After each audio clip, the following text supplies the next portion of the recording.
Rob Lachenauer. You are the co-founder, partner, and CEO of BanyanGlobal.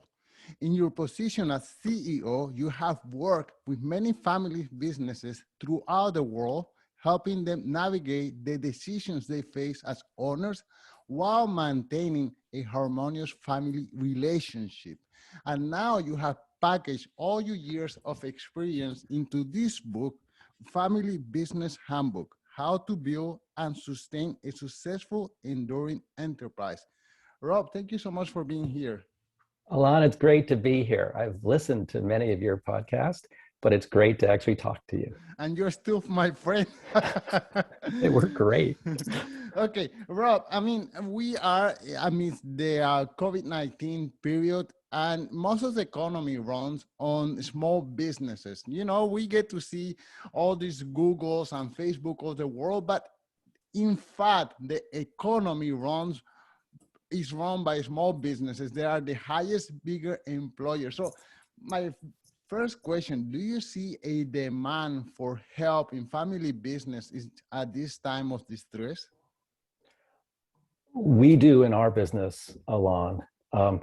What happened last year in 2020 was when March hit and things shut down, we had the same question. Would demand just dry up and people have to hunker down? We had a couple of months of uncertainty, and then our business grew more than 20% for the entire year because our clients, who are the owners of family businesses, had some big decisions to make together. And that's exactly what we help with. The good news was, although many family businesses were terribly hard hit, especially those in sectors such as restaurants and travel, the majority of the family businesses that we work with and that we know have done very well and are optimistic coming out of COVID. And we think there's some structural reasons within family businesses that's true.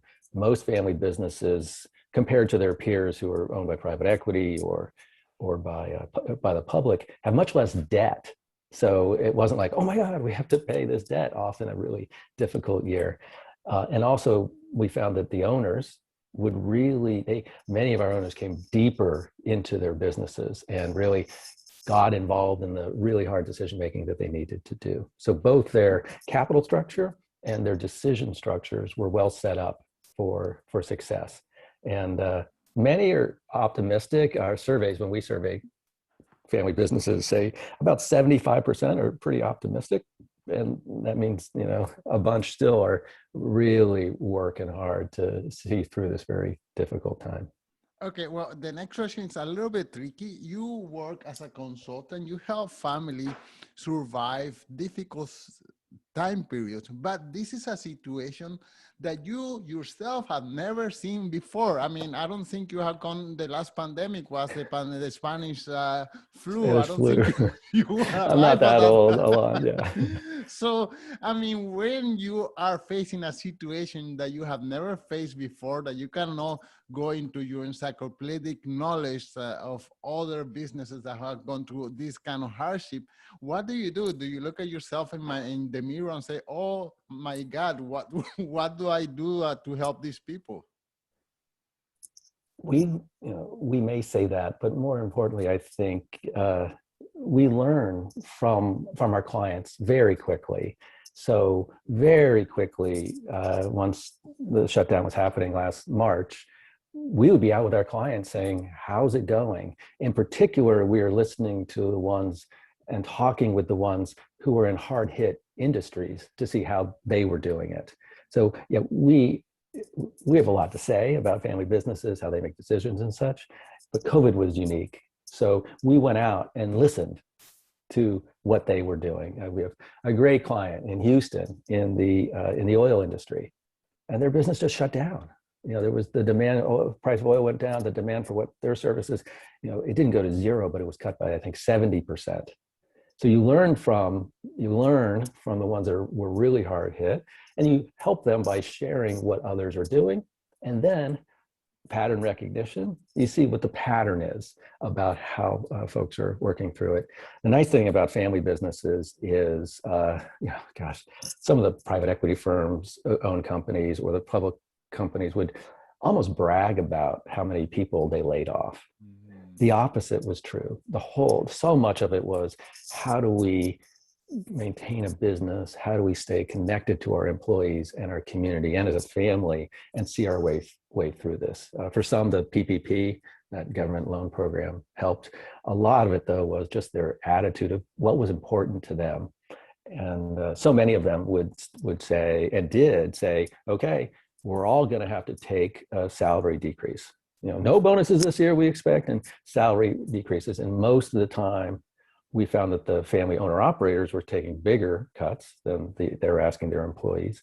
And we saw, I think it was it was more than half. It was well over half were stopping their distributions or their dividend payments out to the owners, because they knew they could do that, and they really knew that they should do that.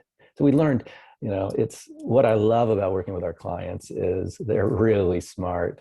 You're no dummy if you've been able to run a family business for 3-4 generations in a family. There's a lot of wisdom there.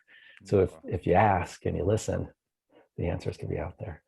Wow, yeah, that should be a great point of pride to say we survived this pandemic without firing our employees, our Sally, who's been working with us for 5 years, and Jim, who I saw growing up, and he still have a job. That must be such a source of pride. I suppose, like you said, we as a public company, we just fire 50% of our workforce to save costs. It was also striking, Alon, when many of our clients did have to fire folks, employees, long-term employees, and it was very long, down their list of what they needed to do. It wasn't first; it was fifth.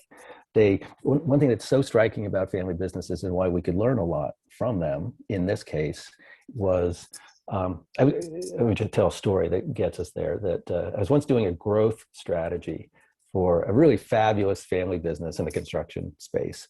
And it was a G2 second generation going to a G3 third generation. We were working primarily with the third generation, who were really eager to grow, because the company really hadn't grown that much in the last 10, 15 years.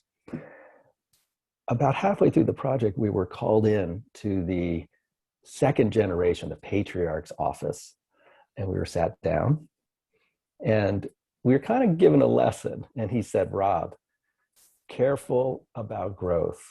Around here, it's about survival, profits, and then growth. And if you get that order mixed up, we may not have a family business next time around.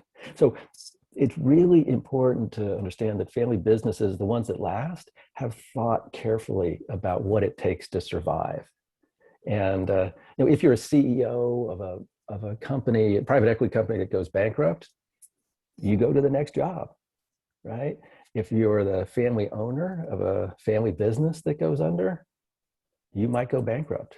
Wow. You might have blown something that your great grandfather had put together. So it's a very different mindset. So they're very good at this. And they're around because they actually did get through the 1908 pandemic. For many of our clients, they're over 100 years old. They've seen it, and they have stories about what it took. And I tell you, there will be stories about what it took to get through and stay together in COVID. And there'll be beautiful stories. There'll be tough stories, but there'll be also a lot of wisdom in them. Okay, Rob, my curiosity is getting the best out of me. How do you get into this business? I mean, you get to go into different universe practically every week and deal with all kinds of dynamics and people who are obviously ambitious and they want to own the world, and the other ones who just want to survive. So just tell us, how do you get here? Career-wise, you mean, Alon? Yes. So I have a background in business. My dad was a businessman. He worked for Procter & Gamble, and he was a salesman. He got promoted every 3 years. We moved around the States. Every time he would take us into supermarkets and have us restock the shelves, moving the Unilever product over to the back and the Procter & Gamble stuff. So I love business. I love the game of business and something I call the beauty of business. I went to business school. After business school, I worked for Boston Consulting Group, which is a big strategy firm. And I was really into competitive strategy. It just, why do some firms win and some firms lose? That ended up in writing a book at BCG called Hardball. Do you play to play or play to win? And I wrote it with one of my best friends at BCG. And frankly, he was my mentor, a gentleman named George Stock, who's one of the real innovators of business strategy, in our generation. I was a partner at BCG and I was working all the time. I love BCG and it's an endless pit of demands. And concurrently, my wife and I, we had our third daughter, Sophie. Sophie, of course, means wisdom in Greek. And she brought a lot of wisdom to our household in that I figured out I couldn't be a great BCG partner and a great dad at the same time. And with Sophie, Ellie, and Anna around, it was easy to choose. I chose the dad track for a while. I said, I'm going to coach some soccer because my dad was a great baseball coach for me. And I never forgot that. So I stepped off the BCG treadmill, did a couple entrepreneur things. And then about 5 years in, George Stock, my co-author, had joined a firm that was doing work with family businesses. I'm like, family businesses? What's that? I really didn't know. And he said, Rob, do you remember Ford Motor Company? Yeah. Family business? Yeah. Okay. And he got me hooked. So I joined that company. And about 2 years in, Josh Barron, co-author of the HBR Family Business Handbook, and I and 3 or 4 other people co-founded Banyan. From my background at BCG, I had some skills which would be useful for family businesses around business strategy. And in consulting, you learn a lot about process management, how to help companies or clients make really complex decisions together. And those are super useful, but it was far from complete. We also needed people at Banyan who have an organizational behavior expertise, and we need people who have deep tax and tax and legal expertise. How does the shareholder agreement work? So over the years of Banyan, we formed a cross-discipline team with some business people, some organizational people, and then also legal and tax people, because we find those are the 3 skill sets that are necessary to serve our clients in the way that we do. And you're right. I love what I do. I feel so privileged to work with some of the greatest family businesses in the world. And I would submit some of the greatest business families in the world. These families who, I don't know your family, Alon. I know my family has some difficulties making even simple decisions together. Like, what are we going to do for dinner? Where are we going to go for vacation? What do we watch on Netflix? It takes us a while.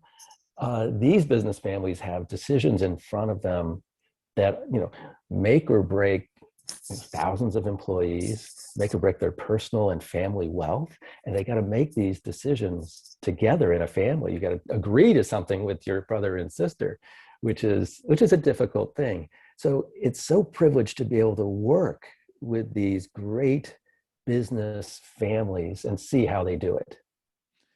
So in your job as consultant, at what moment in a family business history do they call you for help? Do they call you for help whenever they're struggling, or are they enough of a forward-looking, I don't know, management to figure out that they need some guidance to set them up in the right path? Unfortunately, it's exactly both. Okay, About half of our clients will come in a period of real struggle. We had this big blow-up fight between these cousins, and we just don't think we can work together anymore.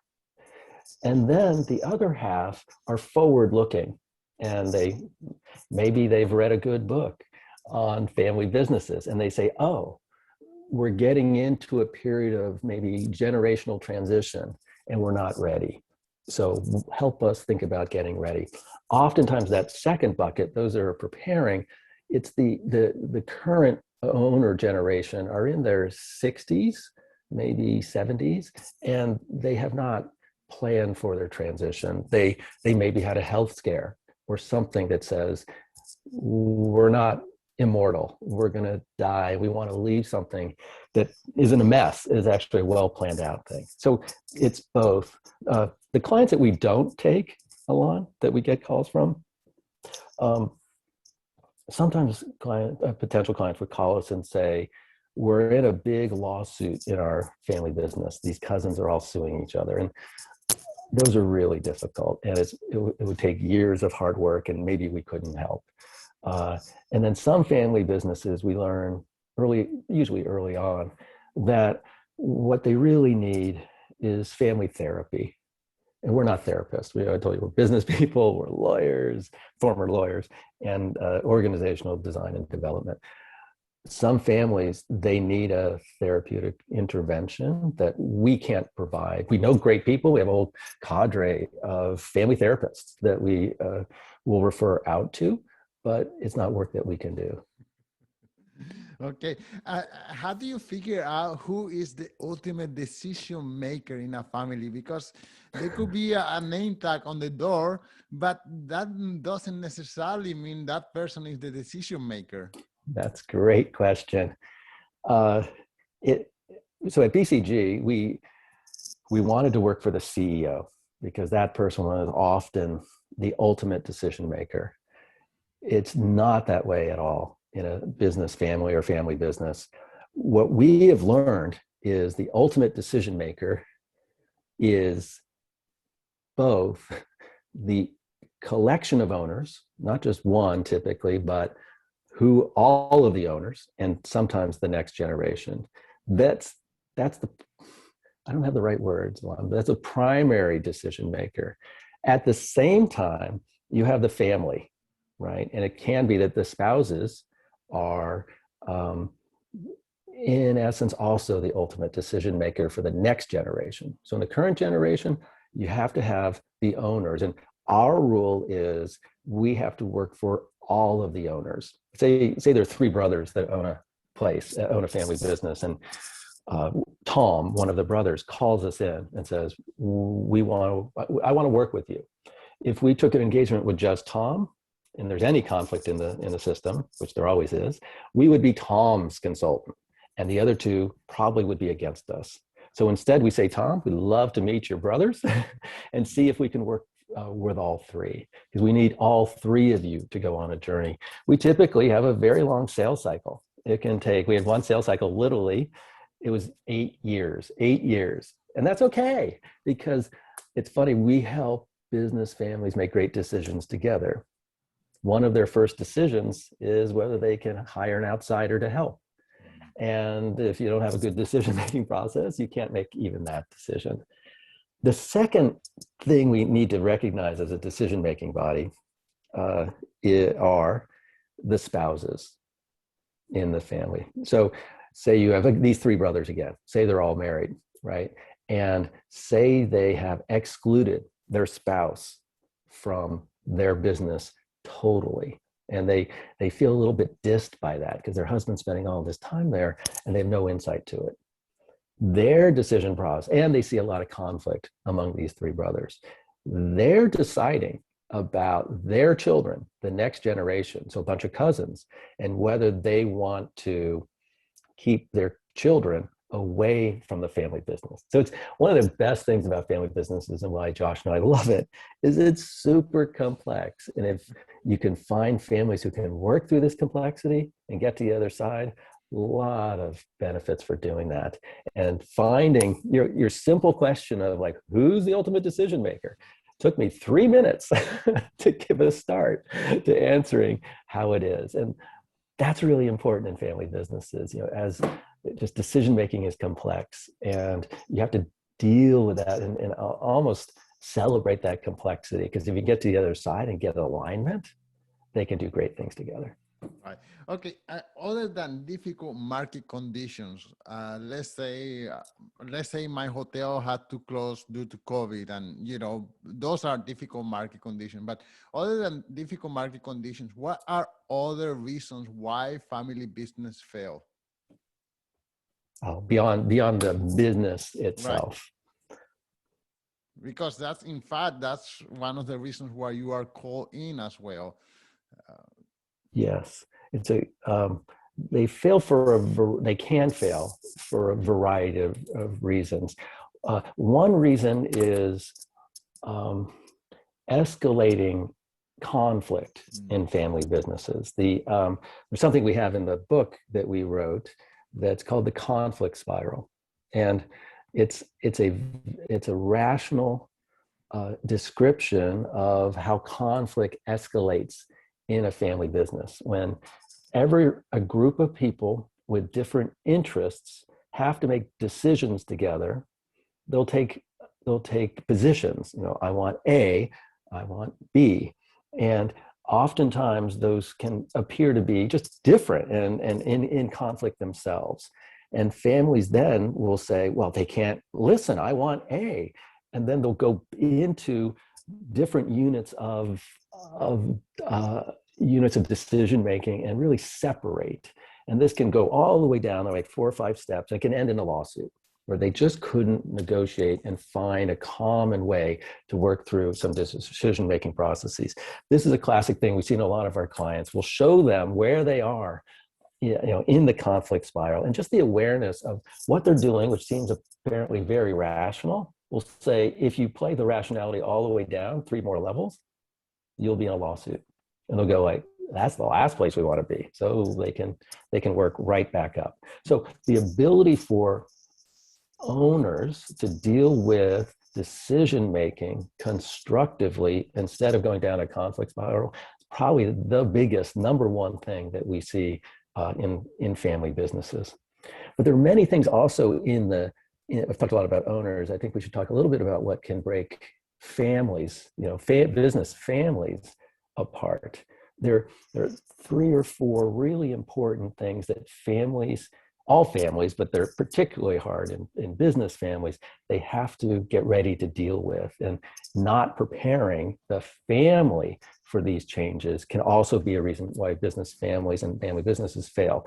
One is the death of a member of the family. And here, there's a lot of wealth involved. You own a business, and it could be one person own the business. We had one client, oh my goodness, where big business, right? And if he were to die, he was in his 70s, if he were to die, the family was going to be tagged by the IRS with a tax bill in the hundreds of millions of dollars. They would basically have to sell their business to keep their business, to pay their taxes. So lack of planning, because you just don't want to think about it, lack of having an estate plan can destroy a family business. Right. The second thing is the entrance of new members into the family. You can have a stable, this group of 3 siblings can be stable. Once you add spouses, it's unstable. Once you add their children, it, again, destabilizes it. You can prepare for all of that, and you can say, what information are we going to share with spouses? Can the spouses work in the business? Do I have to have a prenup? There are a lot of things you have to do in anticipation of new entrants. One story which was amazing to us, a pretty functional family business, and it was some grandparents, then the parents, and they had their first grandchild, which was an entry into the family. The grandparents, 2 sets, got into a fight about access to the first grandchild, which is kind of unbelievable. So you have to be ready how entrance to a system of new people will change the dynamic of everybody who's in the system. The third thing that can really, really destroy family businesses is all of us in a family, there'll be over time inequity. We're all born equal. That's what it says in the Constitution. I believe it. Over time, we lose that equality and great inequality it comes from hard work, it can come from talent, oftentimes it comes from luck, but you can end up with siblings who are, one is worth 10 times more than another sibling in the same business for a lot of things. You have to be ready and talk about whether or not it's okay for inequities to happen. And there's a lot of stuff you can do around inequities. And the fourth thing we do see that can really be difficult, maybe the most difficult thing in a business family that can hurt your ability to take it forward, is mental health issues. Right? These are areas outside my expertise. We do see them. We will note them to the family. And again, we will give them access to some people in our network. But a lot of times business families, all families probably, but business families I know well, will put their eyes down and not deal with the mental health issues that can come up in a business family. And it can, of course, hurt the business if the CEO has a mental health issue, which we have seen in one or two of our clients, and other things like alcohol abuse or drug abuse or addiction. It's out there. It is out there in, I don't know the statistic, but I think it is in most families. You'll have some sort of mental health or addiction issue. So I mean, unfortunately, but truly, it's normal. And if you can treat it as something that this happens and we have to deal with it, you'll be okay. If you put your eyes down and let it go, it will not end well. Wow. Okay. So we are approaching the end of the interview. So I'm going to ask you, how does a family come to the conclusion that they should close a business, or let's say they decide to close a business? What is involved in that decision? You mean close, or I think you might mean sell, possibly sell Yes. a business. Yeah. One of the things we believe deeply is that the owners of a family business can want whatever they want. They can want what they want. And although grandpa founded this great family business, 50 years ago, and now we're the third generation and we own it together, it's okay to say, we want to sell the thing. And why would they sell the thing? They sell their business? One of a few reasons. One is there's no emotional connection to the business. A lot of times you'll make more money if you sell the business than if you continue to own the business. Not always. These things can be greatly profitable. But if you don't have emotional connection to a family business, why would it be worth it to own it? I mean, I don't have much emotional connection to my Vanguard fund. It's just what it is, and that's the way it should be. And I can work or live the rest of my life outside that. If you own a family business, there is a emotional and time cost to ownership that's got to be worth it. If it's not, you should probably step away. We do find that most families, if no family member is still working in the business, it's a sign that they may be preparing to sell someday. It's really interesting. A lot of our clients, when the next generation comes in, say they're in their early 30s, the employee base there often takes it as a really positive sign because they think the family is still emotionally connected to the business. You'd think that they'd be worried about nepotism and is this person good? They do worry about that, but they also see it as probably the single biggest sign that the family continues to be emotionally connected. So if you're not emotionally connected, or if the business doesn't fit your interests, we've had some families who they're in pulp and paper, right? And the family just doesn't care about pulp and paper anymore. But they have all of these other entrepreneurial things that they're doing, like biotech or something.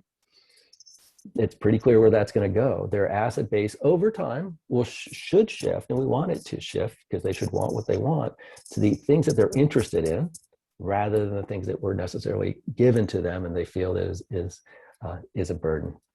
So there's some of the things why, beyond just the business itself, it's really your connection to the business seems to be one of the primary reasons that you would sell your business.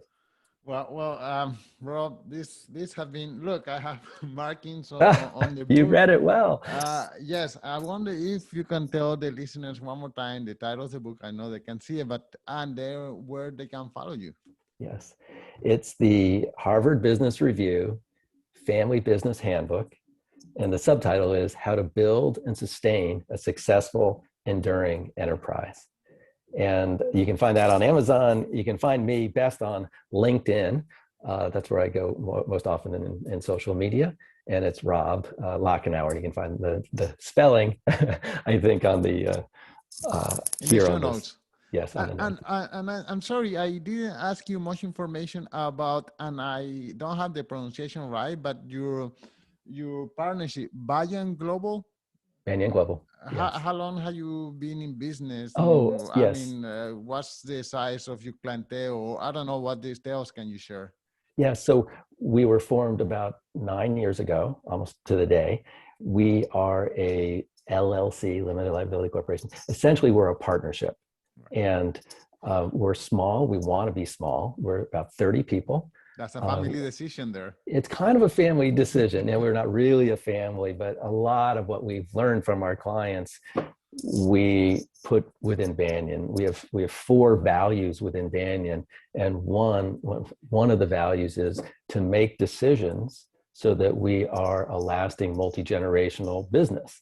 So just like this guy who said, growth first could really get you. No, it's survival, profits, and then grow within Banyan, as it is for many of our clients. And we're proud, so proud that some of our partners are getting close to retirement. They've hit above 70, and the next crop of coming in partners are awesome. So we're very optimistic that we will survive, we will profit, and we'll continue to grow quite well.